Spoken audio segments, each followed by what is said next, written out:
It's Wednesday. Welcome to another episode of AKP Sports Talk. I'm Korea. That's Ari.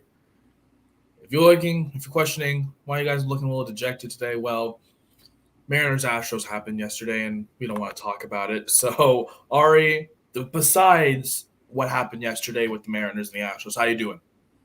Yeah, I was doing very well up until one Yordan Alvarez yesterday, but we're focusing on this week's NFL slate, so we'll put that to the side. But other than that, I'm doing well. Looking forward to another week of NFL, beginning with tomorrow's Commanders Let, let, let, Bears let's just Panthers. get into it. Let's just get into it. Thursday Night Football. And if you thought last week was bad, whoo, this one's going to be even worse. Commanders and Bears. Excuse me. Obviously, the Commanders 1-4. Not really. Kind of the outlier in that NFC East division that we talked about earlier. The Giants and the Cowboys both 4-1, along with the Eagles 5-0. And look, the Commanders are kind of the one team out. Obviously, their defense is not what it's been, hoped for, up to par. Derrick Henry just ran through that defense last week, and the injuries are piling. I believe Jahan Dotson's not playing on Thursday, and that's already a big loss. Well, I like to see how that Commanders team really works in Brian Robinson. Obviously, cool story. I don't know if you saw it, but when he was doing his entrance, they played "Many Men" by 50 Cent. Just a whole great story. Obviously, Brian Robinson getting shot, but still coming back for a Week 5 appearance. So that was great to see. And now he has a short week heading into Week 6 against the Bears, who have now dropped back-to-back games. Obviously, losing to the Giants and then also losing to, I believe, the Vikings, and now they have to play the Commanders at home. So it is a home game. But the Bears, look, no one has any high expectation for the Bears. Their offense is really struggling as well. They're led by that running back duo of Montgomery and Herbert, but Montgomery is more healthy now and he's seeing more touches. I mean, their leading receiver is Darnell Mooney, who only has almost 200 yards on the season. It's just really disappointing. And he has like two catches that are probably like 100 yards, so it's like two catches make up almost his entire. Exactly. So it's just, no offense is going to be in this game again, just like last week. I expect another boring game tomorrow night. And it's definitely going to be a lot more ground and pound. I believe that the Bears are going to use their run offense to their advantage. Obviously, now that they're playing a team that just got exposed on the run defense for the Commanders. Look, Ari, it's going to be another ugly week of football between these two teams. What do you like between the Commanders and Bears? Yeah, like you said, I'm expecting another relatively, I wouldn't even say defensive battle. I would just say lack of offensive battle, I would say. But, I trust Carson Wentz a little bit more than Justin Fields. And then, the receivers and McLaurin, Curtis Samuel, even with Jahan Dotson out, I still trust, McLaurin and Samuel more than Mooney and Kmet and Velus Jones and, all the Bears receivers. So I lean towards the Commanders here, despite them being on the road, just because. And then, obviously, the Bears have the better running game, but the Commanders still have at least a respectable enough run game with Gibson and Robinson to where, with the more reliable passing game, I lean towards the Commanders one here, but definitely not one that I'm super confident with. Yeah, a crazy stat that I saw that Carson Wentz is like in top 10 in passing this year, which is still crazy despite them being 1-4 and everyone kind of blaming Carson Wentz. When in reality, it's just kind of all around the defense struggles you mentioned for the Commanders, and then offensively, they haven't really got a running game going for Antonio Gibson, and now they bring back the guy who they drafted, Brian Robinson, who obviously we mentioned got shot, but now comes back. That kind of plays into effect here. Now they have to play a Bears team, obviously no passing offense whatsoever. They love to just run the ball, very run heavy team. And David Montgomery was injured, a week before, and now he's getting himself under his own foot. They still have Khalil Herbert in the backfield. I like the Commanders as well, but I feel like this Bears defense is definitely going to be applying a lot of pressure because the offensive line for the Commanders is one of the worst in football. Carson Wentz gets sacked every 15 seconds, and I just feel like the Bears pass rush can get to him. Roquan Smith and that defensive front can get to the Commanders, I feel like I have the Bears winning in an ugly, like maybe 13-10 football game, something like that, just low scoring just because of the lack of offense, as you mentioned. And unfortunately, that's on a Thursday night. So, woohoo! Let's move on to the Sunday slate, shall we? We're gonna start off with the 10 a.m. games for the Pacific time, so 1 p.m. Eastern time. The 49ers and the Falcons, they play in Atlanta. Niners, I mean, they had a load of injuries like 2020 again. They just lost Emmanuel Mosley for the season. They already are really thin on the run game. I mean, look, this Niners team, they're still fighting. They're only 3. They're still it's crazy that they're leading the division at 3-2, but, it doesn't really feel like they're leading the division. I mean, yes, they beat the Panthers last week, who are the Panthers, but, now you got to play a Falcons team, who as kind of turned a lot of heads this year. I mean, they beat the Browns at home, and they beat the Seahawks on the road. And mind you, the Seahawks, they're not that great of a defense, but still in a very offensive shootout game, they still held down for the win. And look, I could see an upset happening, but at the same time, this Niners offense, I feel like it's just too much. I mean, the Niners defense obviously has been one of the bigger things, for the San Francisco team that they have relied on for most of the season, obviously, with guys like Nick Bosa and Greenlaw and Fred Warner and all those guys. I have the Niners winning this one, but I would like to see a lot more of Deebo Samuel. That was a name that we didn't get to see much of last week, and just kind of struggled to really get open. And I'd love to see him a lot more involved this week. Ari, you look at this matchup and you see all the injuries for the Niners defensively, and then the Falcons, they're more of a, kind of hybrid team that, just kind of struggled to get themselves under their own feet last week until a brutal roughing the passer call that just kind of cost them the game against the Buccaneers on the road. What do you like from this game here? Yeah, I mean, I like the 49ers as well, straight up to win it. But I do think that it will be close, at least early on. The Niners are going to be without Nick Bosa, and without him, their defense is a lot different. So I still think that they're going to get to Marcus Mariota, and they're going to cause havoc on him. They still have a good defense despite all the injuries, but I think they're banged up enough to where the Falcons will still be able to at least move the ball. It sounds like that they're going to get Kyle Pitts back, which who knows what that means, because he's outside of the Seahawks game, he's hardly even been targeted at all. But they're banged up in the secondary. They're banged up in the line. So I think this game can be a better game for Drake London, who kind of struggled as of late after his kind of hot start to the season. But yeah, I mean, offensively, I think Garoppolo is going to have a decent game, against the Falcons defense. Not huge upside, but, I think he'll do enough. Maybe a couple of touchdowns, 200-plus yards. It should be another big game for Jeff Wilson on the ground.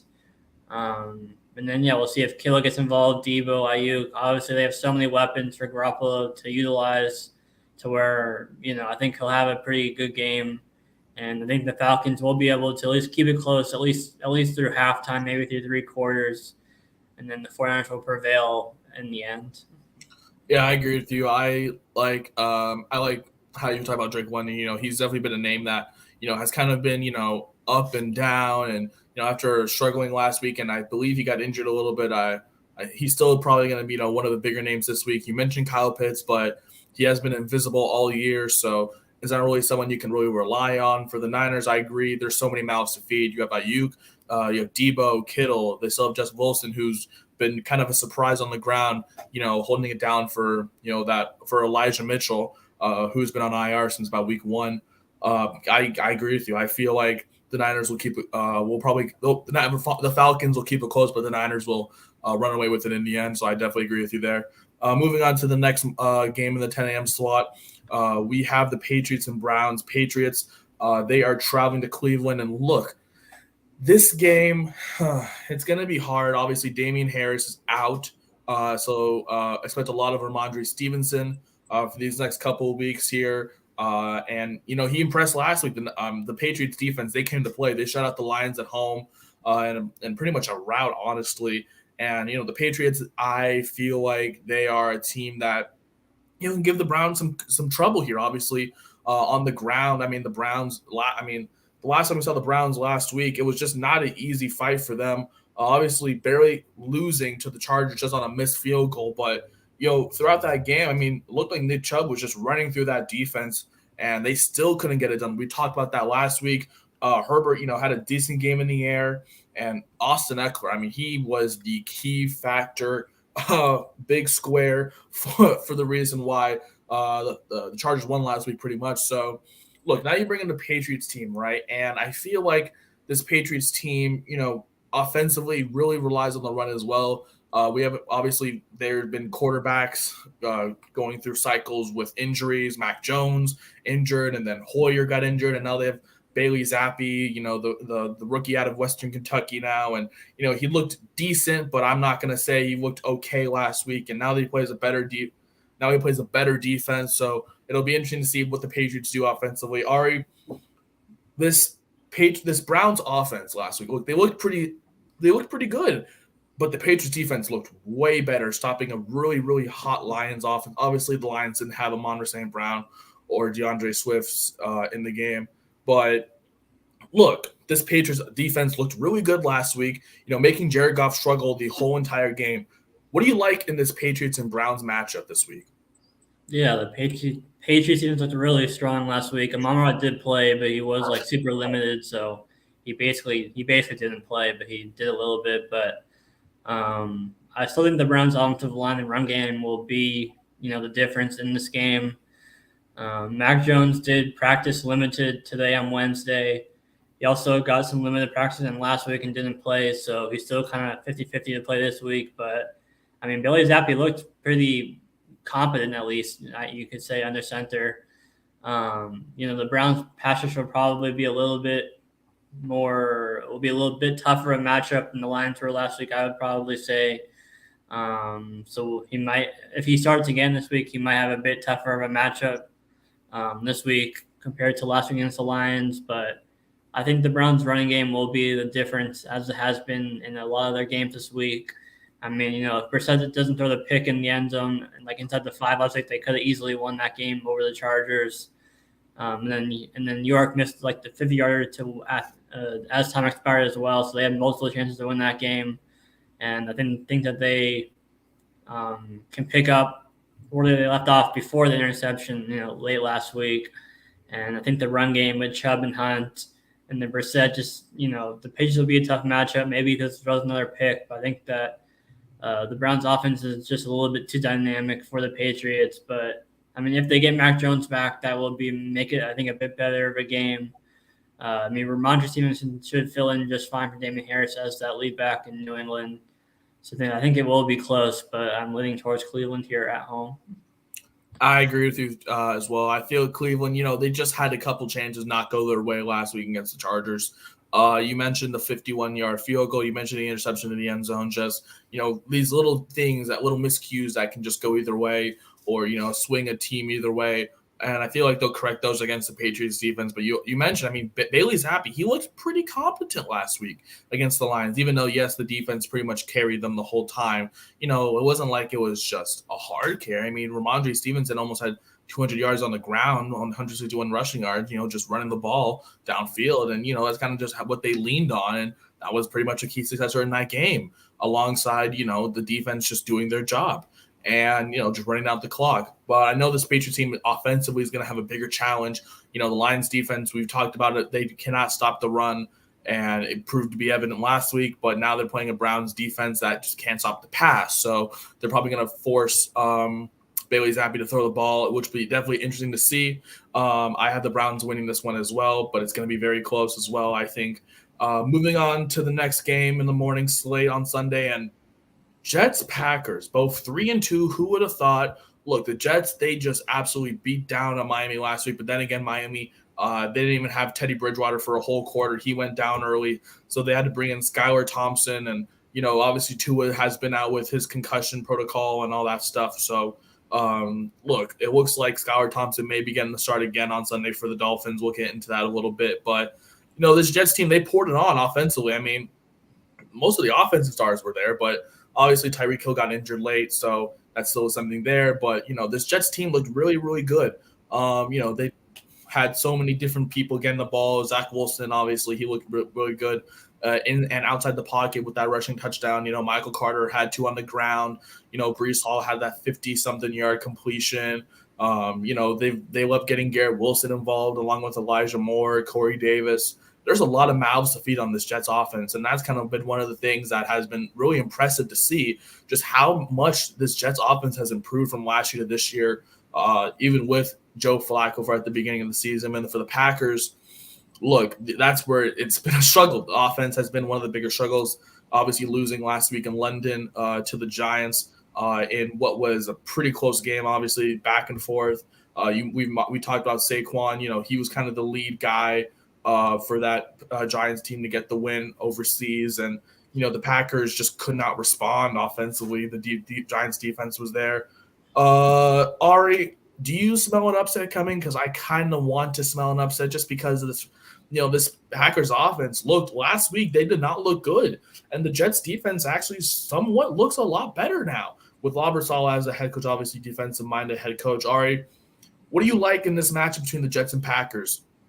Yeah, the Packers offense looked great in the first half. It was just the second half where they couldn't score. They stopped running the ball. They had they had the 1-3 and out where Rodgers threw it deep 3 straight times. I think if they can get back to establishing the run with Jones and Dillon, I think it was Jones. I think it was after the game that said they had I think it was 3rd and 2 at the end of the game. They had 2 chances.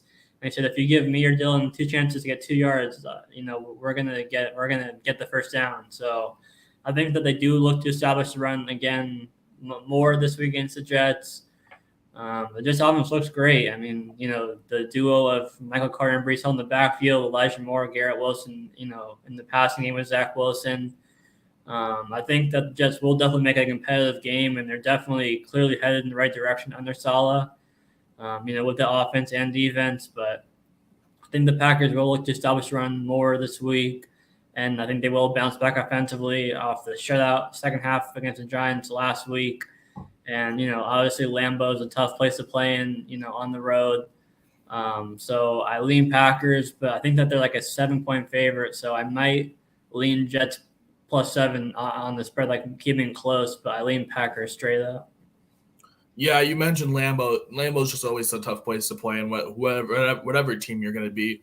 And that atmosphere that the Packer fans know what to do there. But you mentioned, last week in London, it was 3rd and 2, 4th and 2, 2nd and 2, just so second and shorts. And, they were really relying on Aaron Rodgers to throw the ball. And, that's something that's maybe a coaching question for Matt LaFleur. But, you mentioned Aaron Rodgers. You have Aaron Jones. You have A.J. Dillon in the backfield. You can get those 2-3 yards to get the first down and move the chains. But I guess they wanted to rely on Mr. Magic himself. And, his wide receivers are, inconsistent at times. And, I think the connection's still not working out well. And, that's kind of something to note as for this Packers offense. But the Jets, obviously, they're going to have an uphill battle, playing in that kind of environment in Lambeau. It's definitely going to be loud. I feel like this Packers team can definitely do something. And I feel like the offense will bounce back this week. I agree with you. I have the Packers winning, but you mentioned the spread is a little too high in my opinion. That's why I was maybe sprinkling the Jets. So I have the Jets maybe covering that spread as well this week. Moving on in the morning slate into our next game and AFC South divisional matchup in Indianapolis between the Jaguars and the Colts. Obviously, the Colts somehow at 500, 2-1 after they beat the Broncos in an unmemorable game, in my opinion. And then the Jaguars, they suffered a loss, just could not find any offense last week against the Texans at home. Look, we had 2 struggling offenses last week. Colts couldn't do anything against the Broncos. Obviously, the Broncos defense is a lot better, honestly, in my opinion, than the Texans. But the Texans, just were really able to stop, Trevor Lawrence in that offense. James Robinson had a down week. We saw a lot more Travis Etienne. We saw, a lot. We didn't see that much Christian Kirk. We saw Marvin Jones pop on the screen, so that was nice to see. Look, obviously, one of the glaring things was that there was no Jonathan Taylor for this Colts team last week. They hope to get him back this week. Do you see a little offensive game coming into this week, Ari, or a lot more offense for these two teams who struggled last week? Yeah, I mean, this is already a rematch from week 2 when the Jaguars blanked the Colts back in week 2. So Colts looking for a little, revenge in that regard. But Taylor missed practice today on Wednesday, so it's still a little iffy for his status this weekend. But, I mean, if he can return to practice tomorrow and Thursday, then he still has, a chance to play. Jaguars, you mentioned, couldn't get anything going last week, but I mean, they had the Colts number in week 2. Colts were a little bit banged up then as well, but they're also kind of banged up now still. Right now, like when I first was going through the games, I chose the Jaguars because I trust their offense a little bit more. Travis Etienne's looked a little bit better the last couple of weeks. And then, James Robinson's still doing pretty well, even though the last couple of weeks he hasn't done as much. Christian Kirk, I think, had a huge game in week 2 when they beat the Colts. I think he might have 2 touchdowns, so we'll see if he can kind of bounce back as well. Right now, I'm leaning towards the Jaguars because I trust their offense. I trust their defense has actually quietly been really solid as well this season. Especially if Taylor is still out, I lean Jaguars. If Taylor's playing, I might lean Colts, but right now I'm picking the Jaguars. Yeah, you mentioned, I completely forgot this was a matchup back in week 2, but yeah, you mentioned the Jaguars shutting out the Colts down in Jacksonville 24-0 the last time they played. But now this matchup is in Indianapolis. It's already week 6, and that series is already over after this week. You mentioned Taylor and how he is still, not 100%, so that's real iffy right now. And, Nyheim Hines got injured last week, and they already ruled him out as soon as with all the new concussion protocols coming out, they ruled him out as soon as he got hit last week against the Broncos. So there's always that question as well. It'll be interesting to see really how these two teams bounce back after a slow week. I have the Jaguars as well, but if Jonathan Taylor is back for this Colts offense, that definitely will be a big, huge comeback for that offense as well, in my opinion. And it's crazy that the Jaguars, this team beat the Colts 24-0, but then the same Colts team beat the Chiefs at home, and football. We're moving on to the next matchup here. Vikings and Dolphins. And look, the Vikings, they're 4-1. They're one of the hottest teams of football right now. That offense is really, really, really good. They beat down on the Bears last week, but the Bears, they made a comeback for a little bit, but, Vikings still held on for the win. Justin Jefferson, he almost had, I believe he had, 91 yards in the first quarter. So, that's just Justin Jefferson being himself. He is, I believe, one of the best, if not the best wide receiver. And honestly, he could be one of the best fantasy players this year in just what he's doing offensively. And then you have the Dolphins and, two similar kind of ideologies, passing. The Vikings, they love to pass the ball to Jay Jettas, maybe setting Dalvin Cook in the red zone. Or vice versa, Dalvin Cook, big run, Justin Jefferson in the red zone. They love that passing attack. And then for the Dolphins, obviously, Tua, that was the big loss. And then they lost Teddy Bridgewater. So now Skylar Thompson's kind of the guy to be the starter. And, they looked like they just couldn't really do anything last week offensively. It was great to see Raheem Mostert, kind of the guy in that running back committee kind of break out and be the lead guy. As a lot of people kind of expected him to be, but a lot of people also drafted like Chase Edmonds and other players in that backfield. Ari, look, I feel like this game is definitely going to be very offensive. You look at these two teams, and you see the Vikings, who just loves to throw the ball, and you have this Miami offense that obviously had Tua, but then Tua got injured. And then had Teddy Bridgewater, but then Teddy got injured. And then now they have Skylar Thompson. Tyreek Hill's also injured. A lot of injuries coming up for this Dolphins offense. What do you like offensively in this game?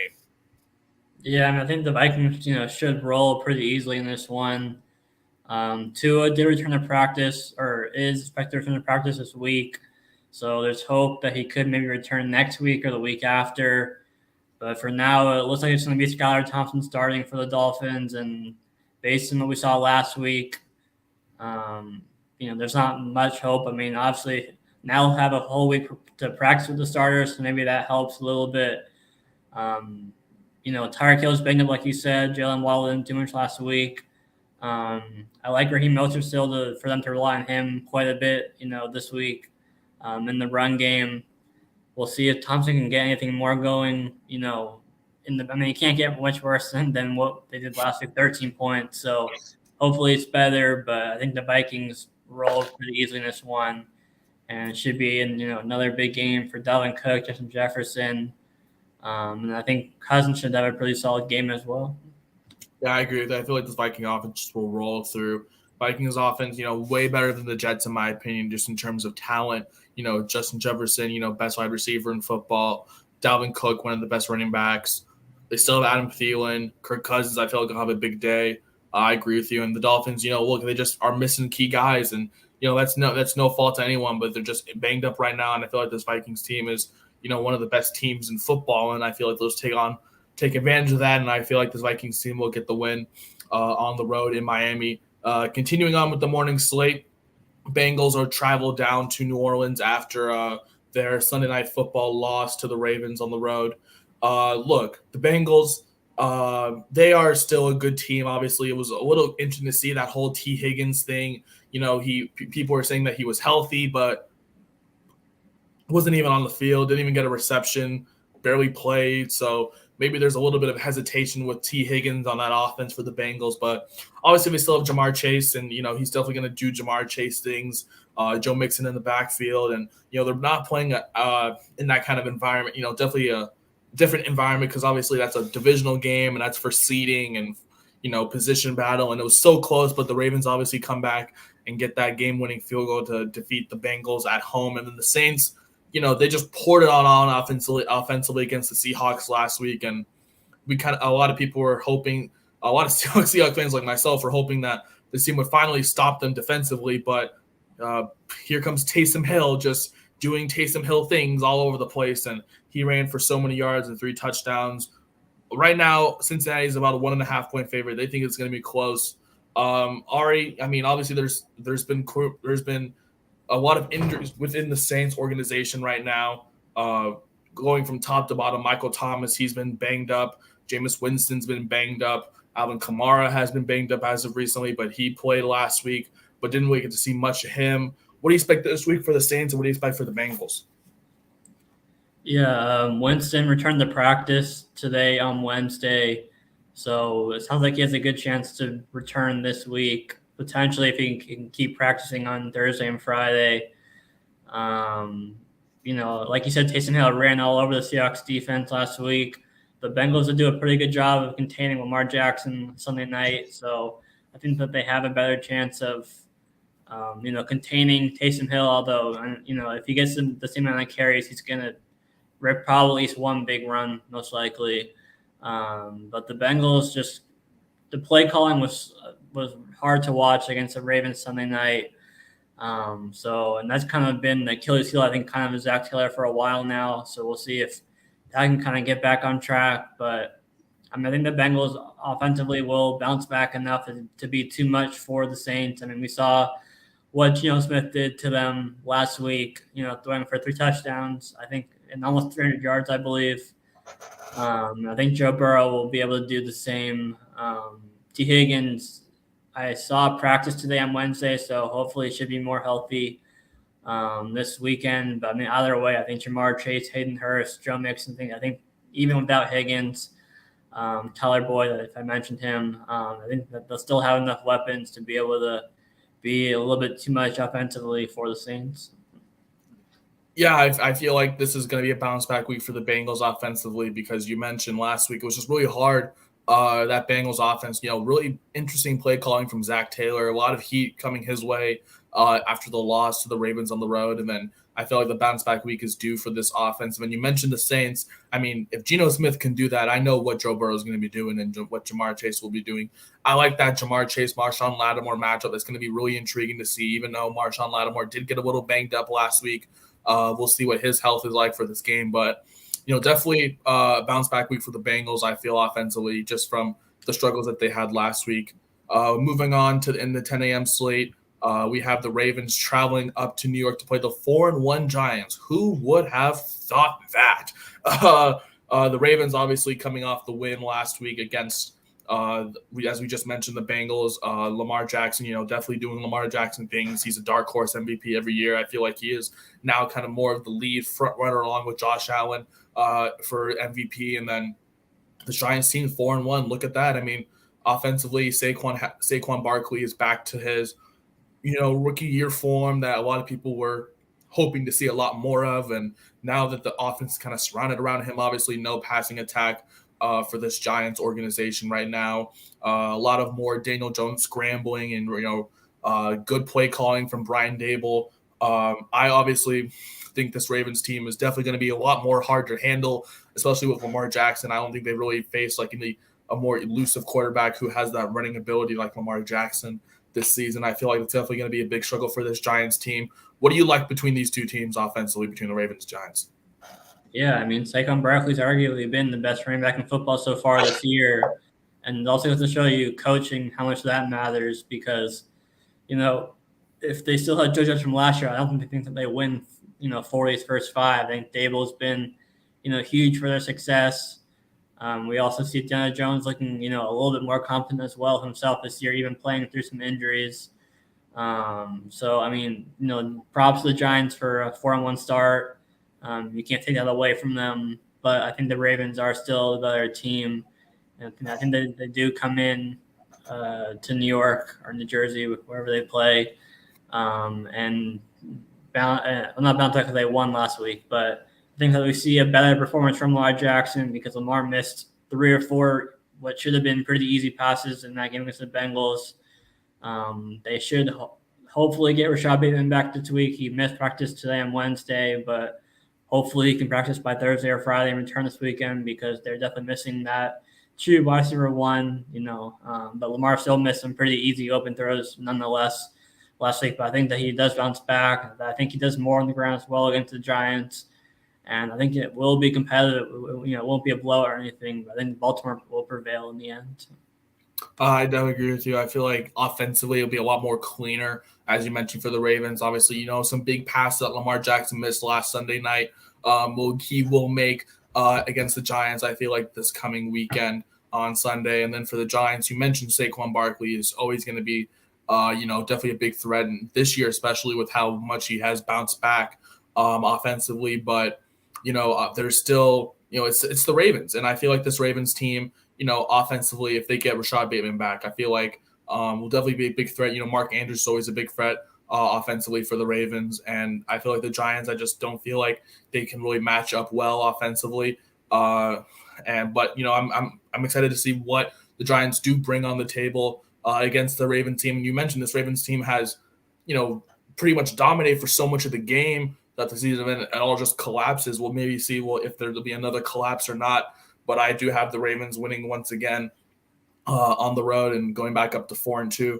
And the final game of the 10 a.m. slot that we want to get into, the Buccaneers traveling up to Pittsburgh to play the Steelers. Tom Brady, Tom Brady knows Mike Tomlin. Mike Tomlin knows Tom Brady. They've been battling for years when it was the Steelers and Patriots. But now he's on the Bucs, and this Bucs team, definitely coming off I don't want to call it an escape, but controversy with the penalty, the roughing the passer call that kind of gave them the win over the Falcons last week. And then this Pittsburgh team, I mean, it only goes up for Pittsburgh right now. I mean, they got beat down left, right, center, all around by the Buffalo Bills last week on the road, and just no offense. And it just kind of just starts with coaching. And Mike Tomlin, I remember he said it starts with me, all this and his coaching abilities and all that stuff offensively for this Steelers team. Look, you go from facing the Bills, which is pretty much the best team offensively, to playing the Bucs, who is the second best team offensively, in my opinion. So honestly, it's gonna be rough for the Steelers defense once again. But what do you like in this Buccaneers and Steelers matchup on Sunday? Yeah, I mean, I'm expecting a similar kind of result. Maybe not as many points for the Bucs, but I still expect a pretty big blowout win for Tampa Bay. Their strength is the run defense, so I don't see too much going from Najee Harris, and I don't see Kenny Pickett beating, Tampa Bay, on his own with his arm. So I think the Bucs do win pretty easily. The Bucs they're finally healthy with Chris Godwin. They got Mike Evans back. They're still, I think Julio's still a little bit banged up, but you really only need Godwin and Evans to be, for this offense to be rolling. Leonard Fournette, I think, caught like 10 passes last week, something like that. So I see another pretty big loss again for the Steelers this week. Yeah, I definitely agree with you. I feel like Brady's now getting his feet under himself after now getting back. You mentioned Chris Godwin, who is slowly getting back into this offense, and pretty much still one of Brady's favorite wide receivers, for second and third longs and all that stuff. And then going for the deep ball you mentioned with Mike Evans, and, he still has Fournette, who is pretty much a receiver at this point on how much he is catching the ball out of the backfield instead of running the ball downfield, but still a huge threat offensively after a big game. And I feel like it's just going to be too much for a Steelers defense that just gave up the big play. I mean, we saw Gabe Davis last week. I mean, the 98-yard touchdown to start the game, and then he had another 60-yard bomb. Stephon Diggs had over 100 yards receiving. I feel like the Steelers defense is just going to be outmanned because, I mean, you go from playing the Bills to the Bucs. It's not easy. And you mentioned offensively for the Steelers, they will rely on the running game a lot, and then Tampa Bay has the best run defense in football, and I feel like it's going to be too much for Najee Harris and Kenny Pickett. So I agree. The Bucs should easily win this game, in my opinion. But you never know. We'll see what happens on Sunday. But now we head into the afternoon slate, 105 kickoff for the West Coast, 405 for the East Coast. And it starts with the Panthers and Rams. Panthers, look, they've already started the fire sale. We've talked about it. They fired Matt Rule. They fired their defensive coordinator. They are in this rebuild kind of era right now. They don't really know what they're doing, but they're full selling. They're starting their rebuild, and there's been rumors now of potentially Christian McCaffrey moving somewhere, and those are now buzzing more and more as we get closer and closer to the trade deadline. And now with this whole Panthers offense kind of going through a change, they're gonna the Panthers starting PJ Walker. It's not looking good for any Carolina fantasy owners right now in terms of maybe DJ Moore, CMC, Robbie Anderson, all those guys. It's not looking good, especially against the Rams defense that is just good everywhere offensively. Defensively, they have Aaron Donald, who is a threat himself, Bobby Wagner, Jalen Ramsey, all those guys. And I feel like this Rams team, has struggled, yes, to get big wins, but I feel like it's just because, their offensive line is not really up to par as last year. And I feel like the Panthers' defensive front is not as good as the Cowboys, obviously. So, Ari, what do you like in this game? Do you expect a bounce back for the Rams? And then what do you like for the Panthers offensively? Yeah, I mean, it's obviously a tough matchup, but we still saw McCaffrey get it done last week against the 49ers. So, obviously, he's still the guy you're starting. It looks like it'll be PJ Walker starting again for Carolina with Baker suffering a high ankle sprain, and DJ Moore at least had a decent, game, like 5 for 50, something like that last week, I want to say. So, I mean, it's better than what he was getting with Baker, like 2 catches for like 10 yards or whatever. So, Moore is a decent, like super desperate play, I think, for me. With the Rams, I think it's pretty clear that the offensive line is definitely the biggest issue. The Panthers' pass rush isn't as, mighty as the Cowboys, like you said, but I think it still will cause some issues. But, I mean, the Rams scored, like 10 points last week, I want to say. So I think that they will definitely be better than they were last week. So, I think the Rams will bounce back and get back on track with the win, but probably more because of the Panthers and not because of them, actually playing a lot better. So still definitely worries with the Rams. I mean, primarily due to the offensive line, but we'll see if they can get healthier and if that can improve as the season goes on. Yeah, I definitely agree with you. I feel like this Rams team is just going to bounce back offensively, just putting a pass rush with the Cowboys. Now with the Panthers, I feel like definitely a big bounce back game offensively for the Rams. Cooper Kupp, Cam Akers, Allen Robinson, all those guys. Definitely a bounce back week for them, in my opinion. The next game we want to get into is the Cardinals and Seahawks. Now, this game tentatively is 105, obviously, pending Seahawks Mariners clash between obviously football at 105, and then the Mariners game, if it goes to a game 4 on Sunday, it's slated for 12. So the Seahawks game may be pushed back to 2:30 Pacific time, which would be 5:30 East Coast. So that's still tentative. But right now, it's still set for a 1 o'clock Pacific time start. And look, Cardinals, obviously, they're a team that's kind of middle of the road right now. Not really playing the best football. Tough loss last week at home to the Eagles. I believe Matt Amendola missed that kick to potentially send it in overtime. Eagles held on. Sometimes that's football. Sometimes you make some, sometimes you miss some. And I feel like this Cardinals team is just, kind of bounce back. They lose big to the Chiefs week 1, but then they beat the Raiders in overtime. Then they lose to the Rams, but then they beat the Panthers, but then they lose to the Eagles. And it's just like, what is the identity of this Cardinals team? You really don't know. Offensively, not really getting themselves under their own foot right now. Kyler Murray has been struggling all year. James Conner hasn't really been that touchdown dependent back that a lot of people have expected him to be. DeAndre Hopkins is I believe 1 week away, right? I think this is his last week. Yeah. So this is the last week with no DeAndre Hopkins for this Arizona offense. So now they get him back next week, which will be big. But for this week, they still have to rely without DeAndre Hopkins. I mean, for the Seahawks, obviously, one of the more offensively stout offenses in the league, but defensively horrible. What do you like from this matchup, Ari? Yeah, I mean, I think it should be a shootout, another shootout for the Seahawks. Geno Smith's arguably been, I mean, on paper, arguably like a top 5-7 quarterback so far this season. I mean, he's like top 5 in like passer rating, completion percentage, all of those. He's like last week, a couple of touchdowns against to Tyler Lockett. It looked like, prime Russell Wilson in Seattle, like dropping them, just over the defender's hands into the hands of Tyler Lockett. So it's been cool to see his. I guess you can't really say resurgence because he never really was like this. So just kind of him finally taking advantage of the opportunity after being in the league for 10 plus years, however long it's been. Cardinals secondary has definitely been beatable, all season, but so are the Seahawks. So I think both offenses will light up. But I mean, playing in Seattle, I still don't really trust the Cardinals. I mean, they're 2 wins over the Panthers, and then they had the crazy comeback win over the Raiders earlier in the season. So I mean, they haven't really had an impressive win necessarily.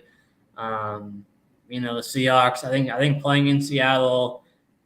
We'll see what playing at the same time potentially as the Mariners. We'll see how that kind of affects the attendance possibly, but I still think that it should still be a pretty good crowd at the game. I just don't trust Arizona right now. I think when they get Hopkins back, that will, of course, help a lot offensively. But right now, I trust Smith more than Kyler Murray. As crazy as that sounds, I see a big game for Kenneth Walker in his first game as the starter. Birds out there, job pending his recovery. But yeah, I lean Geno in this kind of battle, but I think I like the over a lot as well. In this game.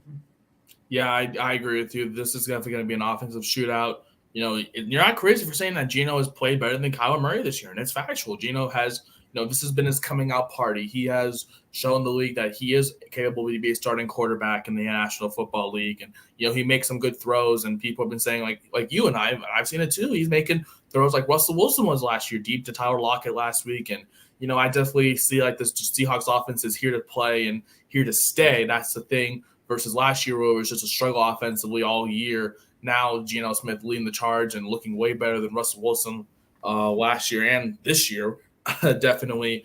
And then for the Cardinals, obviously, the two wins you mentioned against a really bad Panthers team and a comeback win against the Raiders where that game was almost over at one point.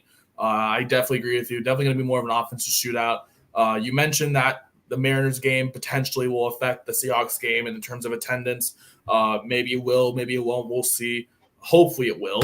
But I'm taking the Cardinals, but I'm not going to say no to the Seahawks team just because of how offensively they've been able to move down the field. And you mentioned how the Cardinals have struggled as well, so I definitely would lean toward the Seahawks. But it can be either one. Heading into the next game, this is probably arguably one of the biggest matchups of the season, the rematch of the AFC Championship game. AFC divisional game, whatever you want to. I mean, pretty much these two teams are playoff teams. And one time Stephon Diggs was looking in the distance for the AFC Championship. This year, the 13 seconds that Patrick Mahomes had to come back and tie that game to force overtime in the AFC divisional round. Look, Bills and Chiefs, this is the matchup. I've been waiting for this matchup. Patrick Mahomes for the first time as an underdog, which is crazy. Bills are favored at -2.5 right now. Look, Bills have the best offense, but the Chiefs' offense is really good too. Chiefs' defense is a little bit of a struggle, obviously allowing the big play to Devontae Adams on Monday night a lot. And then the Bills, just defensively, they know how to just beat you on all sides of the ball. Ari, what do you like from this game? Obviously, it's definitely going to be really a big step from the Steelers to the Chiefs defensively for the Bills. Definitely a big adjustment there. These two teams know each other. This is a rivalry game. It's going to be really, really – honestly, it is a rivalry game at this point. It's going to be really intense. What do you like from this game?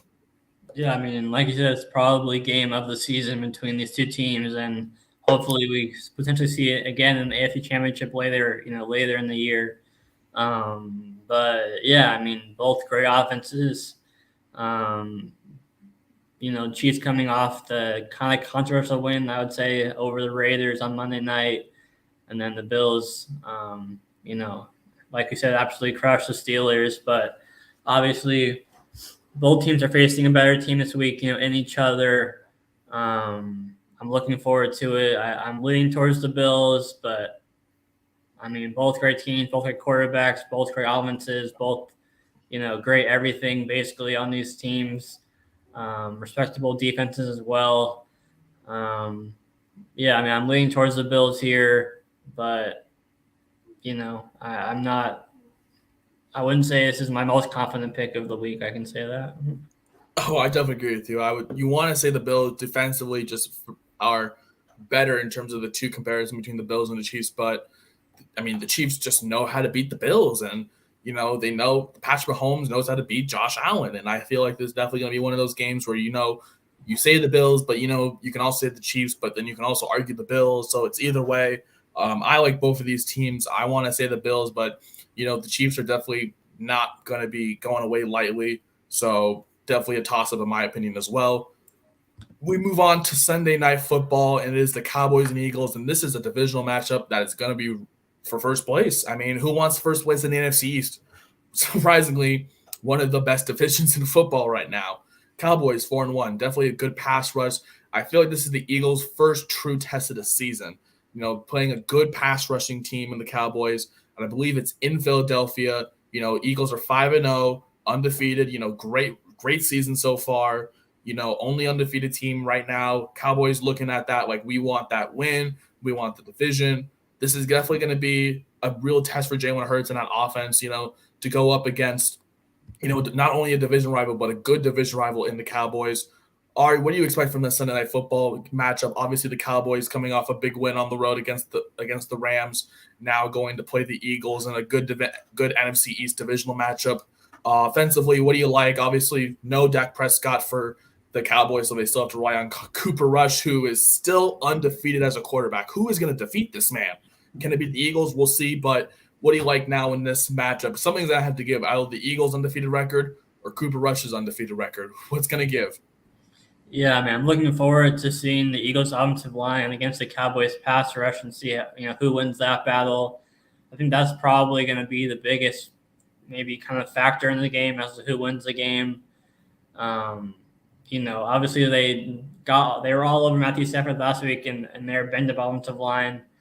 I mean, the Eagles are going to have to lose at some point. I don't see them going undefeated, but I feel like that might come. They might lose the game here. In Dallas. In Philly here, I think the Eagles' offense will be a little bit too much for the Cowboys.